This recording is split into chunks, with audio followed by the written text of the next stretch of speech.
And for the opposition, this election was a sham from the beginning, a thinly veiled exercise in, as you said at the outset, power grabbing, as they would have it, by the country's president. He has, in their view, essentially gone full autocrat since he suspended Parliament in July of last year, and in doing so also passed an electoral law in which he stripped the political parties of any sort of power. So political parties weren't even running in this election. You had 1,055 largely anonymous candidates unknown to almost every Tunisian going to the polls. And the result was total disaffection with a political system and politicians that people don't know and people feel have done nothing to change their dire economic straits in their daily lives.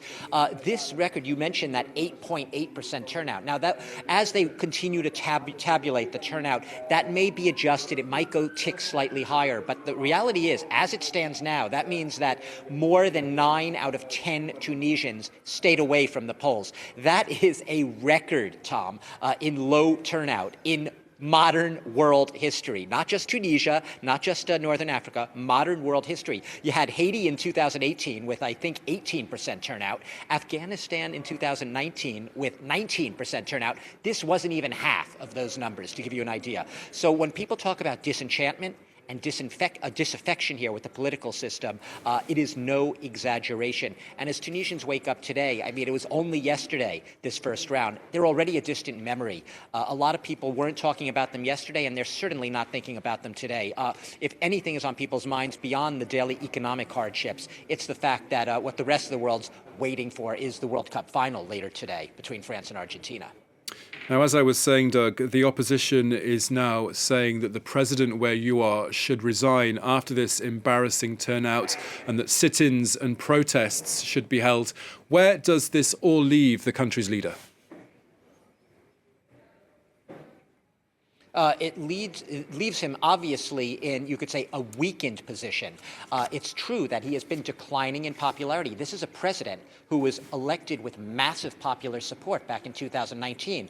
But his popularity, his image as a can-do leader has obviously taken a hit as Tunisians' economic situations have gotten harder and harder. But here's the thing. The disaffection with politics is all around. So like I said, Tunisians also believe that the politicians themselves, the corrupt political parties, as a lot of them would have it, are much to blame for the situation they find themselves in.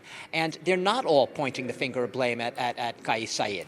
A lot of them actually, he still enjoys popular support. There have been opposition protests in Tunisia in the past few months, but they have been relatively small. They have not been drawing tens of thousands to the streets. And meanwhile, Kais Saied's popularity, perhaps you might say against all odds, does remain relatively strong among those Tunisians who are so fed up with the political system that they do what people do in a lot of countries when they look for that iron hand. They look for that one-man rule, one ruler who can sort of knock everything into shape, whip people into shape, and impose some sort of structure and order on a country in a shambles and in distress. So he's down, but he is hardly out. And as far as the opposition calls, it was the leader of the Salvation Front opposition coalition who was calling for massive protests and sit-ins, saying this election loss shows it had no legitimacy, the president has no legitimacy, must resign. I wouldn't put too much stock in the weight of those words to actually result in the president resigning. I don't even think he's going to acknowledge that he suffered a defeat on any level in these elections. He is very much convinced that what he did in these elections by having individual candidates rather than parties running is trying to put power back in people's hands by bringing them candidates who represent people close to them in their communities. So this is a president I think is going to continue to go on the offensive, and he will not see this in any way as a setback.